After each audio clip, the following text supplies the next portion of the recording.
আসসালামু আলাইকুম রহমতুল্লাহ। আল হিকমা কোরআনিক ল্যাঙ্গুয়েজের চতুর্থ ক্লাসে আমাদের নতুন পাঠ হলো আমর বা আদেশসূচক বাক্য। আমর বা আদেশসূচক বাক্য গঠন করতে গেলে আমাদের কিছু শর্ত আছে। এক নাম্বার শর্ত হলো সাধারণত দ্বিতীয় পুরুষ অর্থাৎ তুমি বা তোমরা থেকে আদেশসূচক ক্রিয়া তৈরি করার পদ্ধতি আমরা লেভেল একে শিখব।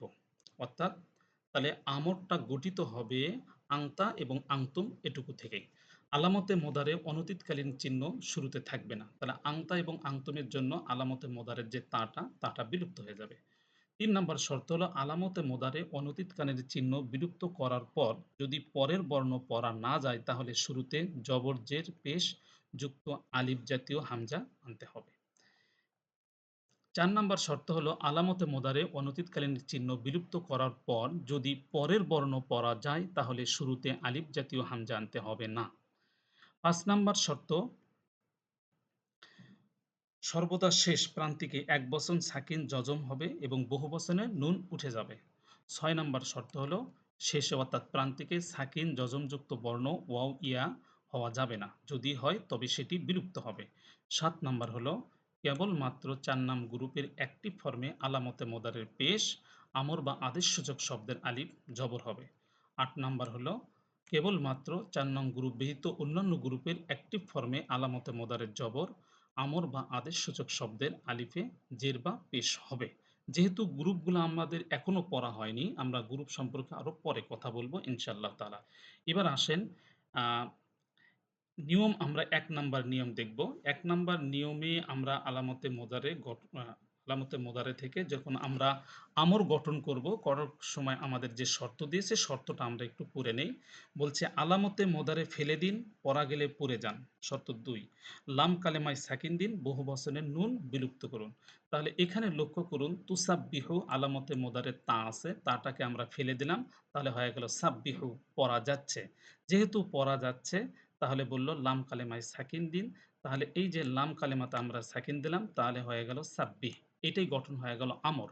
এখানে তুসাব্বিহু শব্দের অর্থ ছিল তোমরা প্রশংসা করো বা করবে, কিন্তু এখন অর্থ হবে সাব্বিহ তুমি প্রশংসা করো। এরপর আসেন বহুবচন। শর্ত দিল বহুবচনের নুন বিলুপ্ত হবে এবং হরফে ইল্লত থাকলে বিলুপ্ত হবে। তাহলে তুসাব্বিহুনা তা আলামাতে মোদারে সবসময়ের জন্য পড়ে যাবে এবং পড়ে যেয়ে হলো সাব্বিহুনা।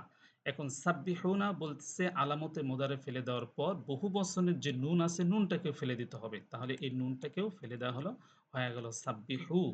তাহলে সাব্বিহু এখানে একটা যে নুন ছিল এই নুনটাকে আমরা জানার জন্য শেষে একটা আলিফ নিয়ে আসা হয়েছে। এই আলিফটা দেখে বুঝবো এখানে হচ্ছে বহুবচনের এটা আলিফ। তাহলে মূল শব্দটা দাঁড়িয়ে গেল সাব্বিহু। এটা হচ্ছে আমর। যদি তুসাব্বিহুনার অর্থ আমরা করি তাহলে তো অর্থ ছিল ফেলে মোদারেতে তোমরা প্রশংসা করো বা করবে, কিন্তু আমরে এসে এর অর্থ দেবে সাব্বিহু তোমরা প্রশংসা করো, এই অর্থ দেবে। এরপরে আসেন নিয়ম ২। এখন আলামতে মোদারে বিলুপ্ত করার পর যদি পড়া না যায় তখন কি হবে? এখানে বলছে আলামতে মোদারে আমরা বিলুপ্ত করলাম, করার পর দেখলাম যে এখানে তাজহাবু শব্দটা হয়ে গেল জালের উপর যজম বিশিষ্ট। তাহলে তো পড়া যাচ্ছে না। এখন কি করা যাবে? এখন বলা হলো যদি আলামতে মোদারে বিলুপ্ত করার পর পড়া না গেলে শুরুতে একটা আলিফ নিয়ে আসতে হবে। আমরা শুরুতে একটা আলিফ নিয়ে এসেছি। এরপর ২য় নম্বর শর্ত ছিল যে আ শেষ কালেমা অর্থাৎ লাম কালেমায় একটা যজম দিতে হবে। আমরা যজমও দিয়েছি। এখন আলিফটাতে আমরা জবর দিব, জের দিব না পেশ দিব? শর্ত দিল যে আমাদেরকে আইন কালেমার দিকে তাকাতে হবে। এই যে হাটা হচ্ছে এখানে আইন কালেমা। আইন কালেমায় যদি জবর কিংবা জের থাকে তাহলে আলিফটাতে আমাদেরকে জের দিতে হবে। যেহেতু আইন কালিমাতে জবর আছে তাই আমরা এখানে জের দিয়ে দিলাম। তাহলে তাজহাবু শব্দ থেকে গঠিত যে আমাদের আমর সেটা হয়ে গেল ইজহাব, অর্থ হলো তুমি যাও। এরপর আসেন বহুবচন। বহুবচন ঠিক এমনইভাবে যে আলামতে মোজারের তাটাকে আমরা বিলুপ্ত করলাম। শেষে একটা নুন আছে, নুনটাকে আমাদেরকে বিলুপ্ত করতে হবে। তাই আমরা নুনটাকেও বিলুপ্ত করলাম এবং শুরুতে একটা আলিফ নিয়ে আসলাম। আলিফে নিয়ে এসে আলিফটাতে আমরা জের দিলাম। কি জন্যে? এই যে আইন কালেমাতে বলা হলো যদি জবর বা জের থাকে তাহলে আলিফটাতেও জের দিতে হবে। তাই আমরা জের দিয়ে দিলাম। তাহলে তাযহাবুনা তোমরা যাও বা যাবে, ফেলে মুদারেতে ছিল। এখন আমরে গিয়ে এটা সে হয়ে গেল ইযহাবু তোমরা যাও। এটা হচ্ছে ২ নাম্বার নিয়ম। এবার আসেন ৩ নাম্বার নিয়ম। ৩ নাম্বারে কি? ৩ নাম্বারের নিয়মে বলা হচ্ছে আলামতে মোদারে ফেলে দিন। আলামতে মোদারে আমরা ফেলে দিলাম। দেখা গেছে আলামতে মোদারে ফেলে দেওয়ার পর পড়া যায় না, নুনের উপর জজম। তাহলে নুনের উপর যদি জজম হয়ে থাকে পড়া যাচ্ছে না, তাহলে বলল যে একটা আলিফ নিয়ে আসতে। এখানে আমরা একটা আলিফ নিয়ে আসলাম। আলিফ নিয়ে আসার পর আলিফটাতে জের দেব না পেশ দেব। বলা হচ্ছে যে আইন কালেমার দিকে তাকাতে। আইন কালেমার দিকে তাকিয়ে আমরা দেখেছি আইন কালেমাতে একটি পেশ আছে। তাই আমরা আলিফটাতে একটা পেশ দিয়ে দিলাম। দেওয়ার পর বলল যে লাম কালেমার দিকে তাকাতে লাম কালেমাতে জজম দিয়ে দিতে। আমরা এবার লাম কালেমাতে একটা জজম দিয়ে দিলাম। তাহলে তাংসুরু থেকে হয়ে গেল উংসুরু। বহুবচনে কি হবে? আলামতে মুদারে বিলুপ্ত হবে এবং হচ্ছে শেষে যে বহুবচনের নুন আছে নুনটা বিলুপ্ত হবে। তাহলে বহুবচনের নুনটাকে আমরা বিলুপ্ত করলাম, আলামতে মুদারেও বিলুপ্ত করেছি এবং আইন কালেমা অনুযায়ী আলিফটাতে আমরা একটা পেশ নিয়ে এসেছি। তাহলে তানসুরুনা অর্থ দিত যে তোমরা সাহায্য করো বা করবে।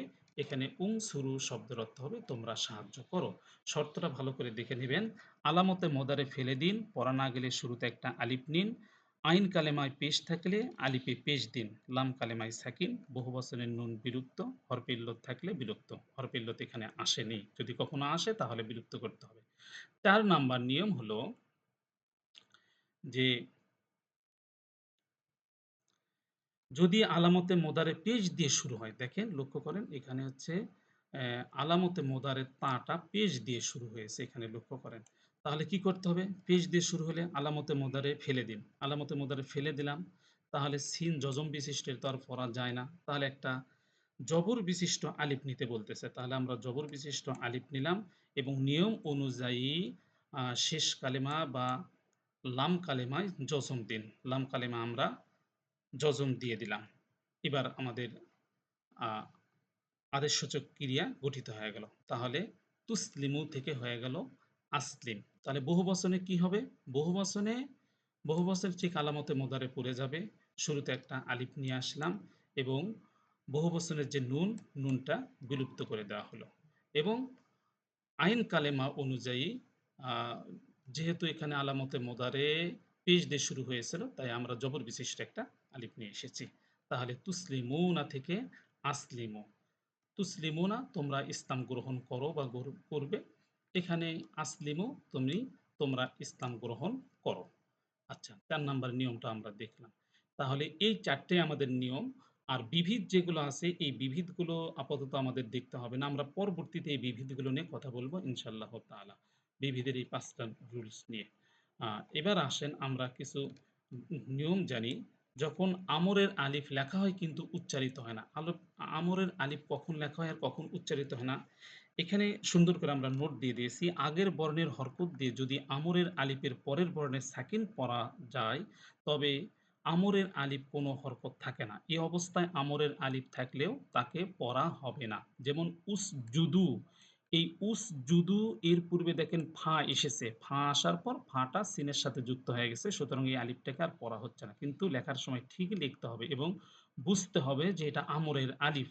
এখানে আলামতে মোদারের ছিল, এটাকে বিলুপ্ত করে এই আলিফটাকে নিয়ে আসা হয়েছে। তাহলে উসজুদু সেজদা করো তোমরা, ফাসজুদু অতঃপর সেজদা করো তোমরা। ইফআল করো তুমি। তাহলে ইয়া আবাতিফ আল। তাহলে এই যে এই তাটা আছে এই তাটা এসে ফাঁকে পড়া হচ্ছে। মূলত শব্দটা ছিল ইফআল কিন্তু তার সাথে যুক্ত হওয়ার কারণে মিলিয়ে পড়ার কারণে পড়তে হবে ইয়া আবাতিফ আল।